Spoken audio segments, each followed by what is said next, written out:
এটা ক্লোজ করলাম, গুগল ক্রোমে গেলাম, শিকোড়া কলকাতা ক্লিক করলাম, এটা আসলো, এটা পেট পূজা ড্যাশবোর্ড, ঠিক আছে, ড্যাশবোর্ড ওপেন। এখানে ধরো তোমার এটা ধরো অল আউটলেট করা থাকবে, অল আউটলেট এখানে ধরো করা থাকলো, ঠিক আছে, অল আউটলেট করা থাকলো, যাই থাকুক না কেন, তুমি যখন পিও পাঠাবে এখানে ক্লিক করবে, দিয়ে কোনো কিছুতে না, এখানে শিকোড়া ভবানীপুর আমাদের আউটলেটটায় ক্লিক করবে। ক্লিক করার পর 3 ডট এখানে আছে, এখানে যাবে, গিয়ে এখানে আছে তোমার ইনভেন্টরি, ইনভেন্টরিতে ক্লিক করবে। ক্লিক করার পর তোমার কাছে এই যে অপশানগুলো আসবে, এই অপশানগুলোর মধ্যে তুমি ওদেরকে রিকোয়েস্ট করবে আমার এই জিনিসগুলো লাগবে, তার জন্য তোমাকে পারচেসে যেতে হবে। পারচেসে গিয়ে request for purchase, stock purchase মানে তুমি কী কী জিনিস কিনছো এগুলোতে তোমার কোনো কাজ নেই, ঠিক আছে। রিকোয়েস্ট ফর পারচেসে ক্লিক করবে।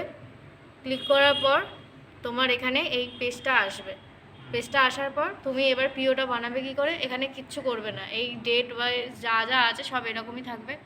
এখানে add request for purchase click করলে, দিয়ে এখানে সাপ্লায়ার কিছু না, রেস্টুরেন্টও কিছু না, তোমার এখানে কিচেন দেওয়াই থাকলো। যদি রেস্টুরেন্ট বা সাপ্লায়ার দেওয়া থাকে তুমি এটাকে কিচেনে করে নেবে।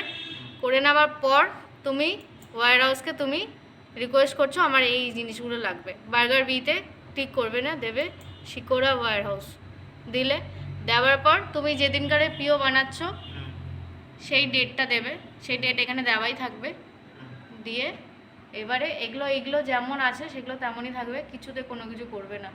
দিয়ে এখান থেকে পিও বানাবে, ওখান থেকে যেমন সেভ করলে, এখানে এমন সেভ তো হবে না, সেভ করলে সেভের পর সেভ করার পরেই তো ওখানে মেলগুলো চলে আসবে। হ্যাঁ, সেভ করার পর যেমন ওই তোমার যেমন ওখানে যেমন মেল আমি যেমন করে দিলাম অমনিভাবে মেল পাঠিয়ে দেবে। এই যে এখানে যে মেল আছে, ইমেল ক্লিক করলে সেন্ড, ওখানে তো আবার সেন্ড হয়ে গেলে এখানে তোমাকে দেখিয়ে দেবে যে সেন্ড হয়ে গেছে অলরেডি জিনিসটা। ব্যাস আর কিছু করতে হবে না, তুমি স্যারকে শুধু ফোন করে বলে দেবে আমি পিও পাঠিয়ে দিচ্ছি।